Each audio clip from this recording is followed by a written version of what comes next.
Good morning mga guys, this is Sir DMTV sa Day in My Life as a content creator na puros pala na lang ang sinabi at wala nang iba pang sinabi. Let's go!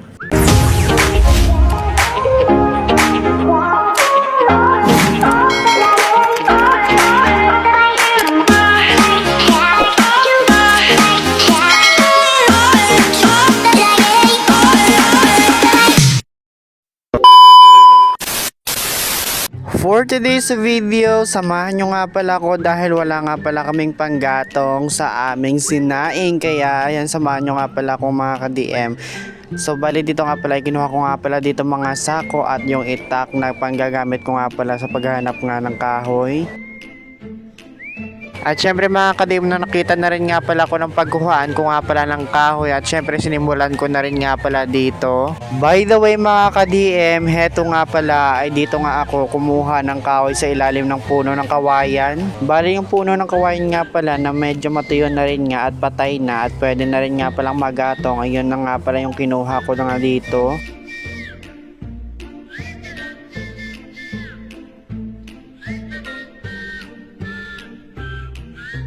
By the way mga ka-DM, ilang araw na rin nga pala dito yung video ko nakatambak nga sa aking cellphone. Kaya nga pala dito ngayon ko nga lang dito na-edit nga pala mga ka-DM. So guys, ganito lang pala karami yung kinuha kong kahoy. Siyempre dito ko na rin nga pala biniak kasi pagdating ko nga pala ng bahay is ilalatag ko na lang sa editan kasi medyo mabasa pa itong mga kahoy na kinuha ko. At nagpapahinga lang muna ako kasi sobrang sakit ng kamay ko. So, nagpapahinga ako kasi maya is uuwi na rin nga pala ako. So, syempre mga ka-DM, so inintay ko nga pala dito ang nanay kasi nag-chat nga pala ko sa ate ko na dadalhan niya nga pala ako dito ng malaking sako kasi yung dala ko nga palang sako sa ilalim na kulay blue is maliit lang, kaya ang sabi ko nga pala is dadalhan niya ako dito ng sako na malaki. Nandito nga pala ako mga ka-DM kumuha ng kahoy sa ilalim ng kawayan. Kita nyo is kawayan. Dito is daanan. Siyempre mga ka-DM, dahil wala pa nga pala dito ang nanay na kapag atin sa atin ng sako, hiram tayo dito ng sako sa Kumaring Helen. Bali sa likuran lang pala ng bahay na Kumaring Helen. Bahay na Kumaring Helen. Dam! Mulam ko bis ng sako. Ayan mga ka-DM, so pinahiram niya tayo nga pala ng malaking sako. Bali ang nanay nga pala mga ka-DM, hindi nga pala nakapagatid nga pala sa akin ng malaking sako na paglalagyan ko nga pala ng aking mga kahoy. So bali dito nga pala mga ka-DM ay naghiram na rin nga pala ako dito ng sako sa Kumaring Helen ninyo para paglalagyan nga pala ng kahoy na pinangbiak ko nga pala doon sa ilalim ng puno ng kawayan.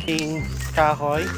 At ilalagay na natin dito sa sako mga ka-DM kasi kasabi nga na pala yung sinabi ko nga pala kanina is maliit nga lang yung dala kong sako. Medyo marami-rami rin to yung kinuha ko. So suman nyo nga palang guys maglagay dito sa sako. Let's go!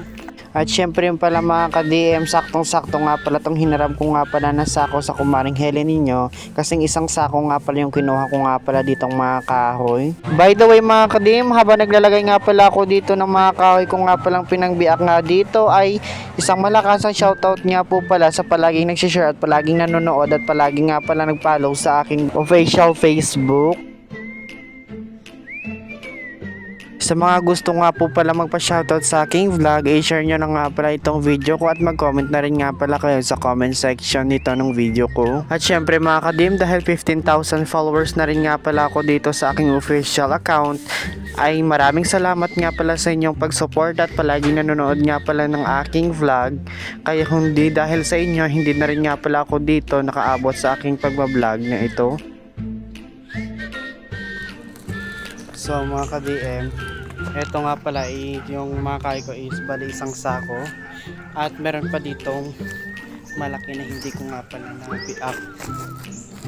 Pero isuunahin ko nga pala to ihahatid sa bahay kasi medyo mabigat nga pala ito, isang sako kahoy. Kaya bubuhatin ko lang. Bali yung nanay ko nga pala is hindi pumunta dito na nakapagdala ng sako. Kaya naghiram nga pala ako muna ng sako sa Kumaring. Sasama nyo nga pala ako mga kadim. Kasi ihahatin nga pala natin itong kahoy. So ayan mga ka-DM, binuhat ko na rin yung isang sako dito.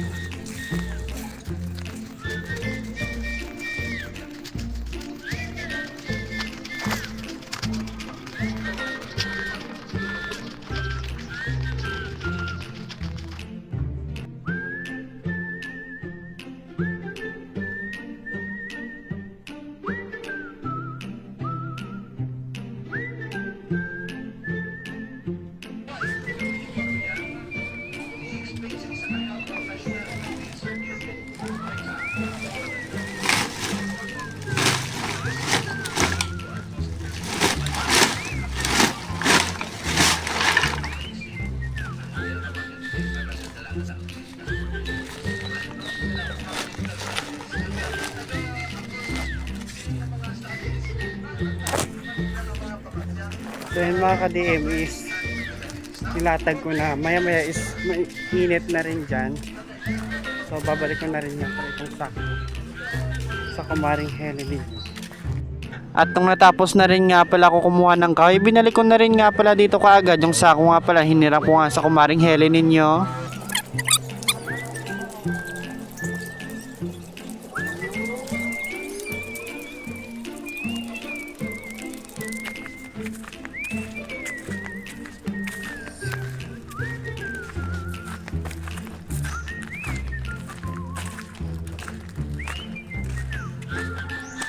Yes, Dan. At nung nabalik ko na rin nga pala dito mga kadim yung sako, at nagpapahinga pala ako dito sa terrace nga pala ng bahay ni Tita Maya. At heto nga po pala si Charlie ay nagpapalambing nga pala dito sa akin.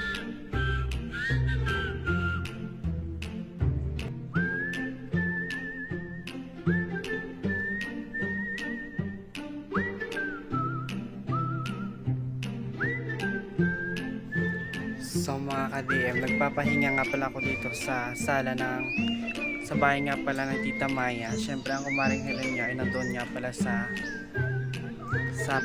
ano ng mga baboy. So pupunta natin nga sa mga ka-DM.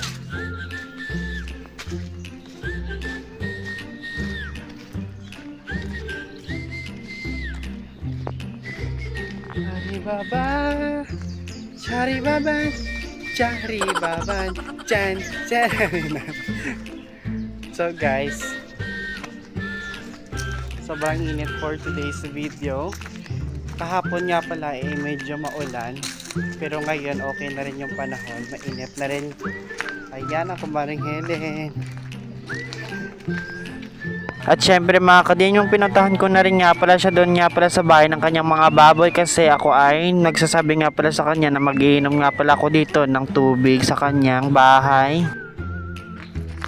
So ayan mga ka-DM, palagi na lang. So ayan no, uuwi na rin tayo. Bye! Bye! Ayan mga ka-DM, kukunin pa natin dito yung natirang isang kahoy at isang itak at isang sako. Balin kanina nga pala is nagpapahinga lang ko doon sa bahay ng Kumaring Helen ninyo. Kaya uuwi na rin nga pala ako mga kabila. So eto na nga pala. By the way mga kadim, hanggang dito na rin nga po pala yung aking video. Maraming salamat nga pala sa inyong pag-support at panonood nga pala ng aking vlog. Bye bye, see you in the next vlog.